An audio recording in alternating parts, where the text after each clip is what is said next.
Hi guys, listen, I wanted to create a video to show you what happens inside your body in relationship to insulin, fat burning, the effects that it can create, and give you a real inside demonstration of what it looks like. So we're going to do some animation through here, okay? Let's first start out with this one image right here, which we have the pancreas right here, and the pancreas makes certain hormones. One hormone it makes is called insulin. And the location of the pancreas is underneath the left rib cage, but extends over to the right a little bit. And it's triggered by sugar. Okay, so when you eat a carbohydrate-rich meal, and the faster that it turns into sugar, like certain things will turn to sugar fast, other things are slow. That's called like a glycemic index. Like celery would turn into sugar very slowly. Candy would be very fast. So as soon as the sugar spikes in the blood and it goes above a certain level, it triggers the pancreas to make insulin. So now we have this insulin that connects into the cell. So insulin actually will remove the sugar out of the blood to bring the sugar down, okay? And what it does is it feeds the cell. One of the functions is it feeds the cell. So it's kind of like a little chef that it feeds the cell its food, okay? It's fuel. So you can look at insulin also as a key that opens a door, allowing the cell to absorb glucose, okay? So as glucose goes inside the cell, now we have a situation where the cell is filled with glucose and it's being fed. Now there's a signal that then will go from the cell back up to the pancreas and tell the pancreas to turn off because it's been fed. So we have this on-off mechanism. It's called a feedback loop. And all the hormones have this feedback loop where the hormone is sent across a distance, it does its function, and then once it's done, it sends a signal back letting the gland know it did its job as an acknowledgement, so then it can turn off.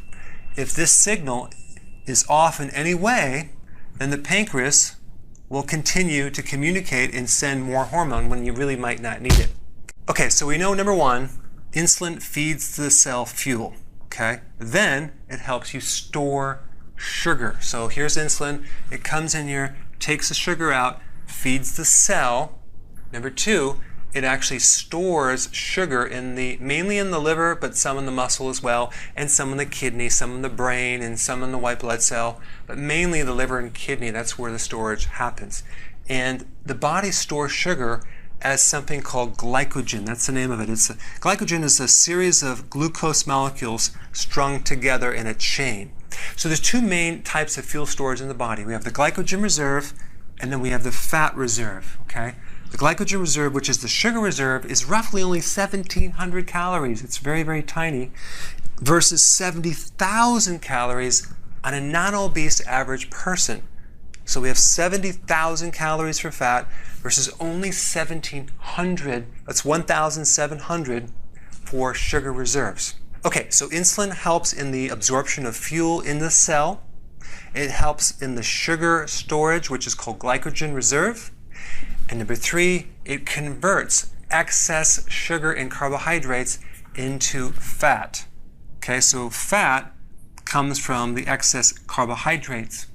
So as soon as the blood sugars go too high, insulin converts it to fat in the liver. So it's dumping fat into the liver and dumping fat into the body, specifically in the belly area. This is the storage around the liver and starts spilling off into a belly, a fat belly. That's where it's coming from. So in this section, I'm going to talk about what is excess sugar in the blood. Normal blood sugar is between 80 and 100, okay, milliliters per deciliter. This basically means you have 1 teaspoon of sugar per all of your blood. On an average person, it's roughly 1 1/3 gallons of blood. That's normal. An average American consumes 31 teaspoons of sugar. So you can imagine how much sugar that is in your body. Your insulin needs to deal with it, so it has to get this toxic sugar out, protect the cells, and dump it into the reserve, which is your belly. So it's converting the excess sugar to belly fat, and that's how it works. Okay, so the next thing that happens when you have too much sugar over a long period of time and too much sustained insulin we develop something called insulin resistance, where the receptor that's supposed to receive insulin becomes blocked, okay? Now what happens is now the glucose, the sugar, can't get into the cell because the key is not working to allow the cell to be fed the fuel that it needs, okay? So because there's no signals inside the cell that the glucose is getting in there, there's no feedback loop to the pancreas to turn it off. So we have an incomplete communication. It's like someone's talking so much but no one's listening.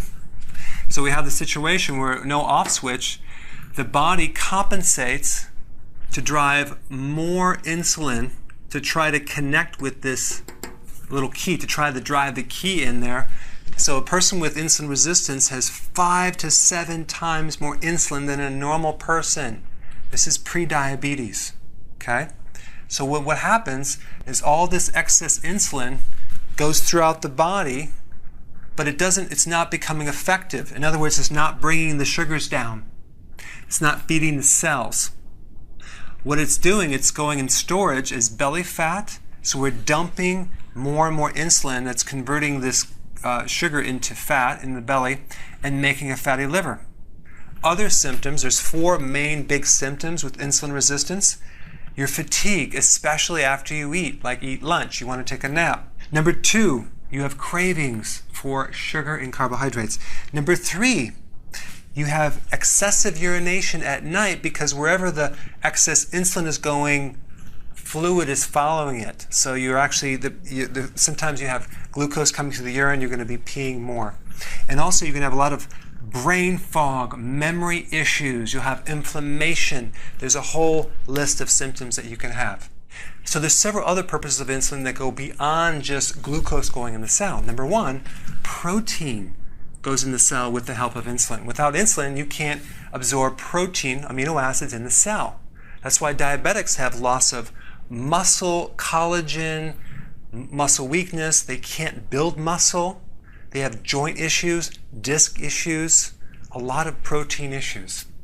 And potassium, the major mineral or electrolyte, which is potassium, will not go in the cell as well, thereby having fatigue, high sodium, that's going to get high pulse rate, high blood pressure, arrhythmias, heart arrhythmias, skip heartbeat, palpitations, edema, swelling in your feet, poor sleep because potassium helps relax your body, muscle cramps, constipation, gout, kidney stones. Okay, so insulin is needed for other things as well.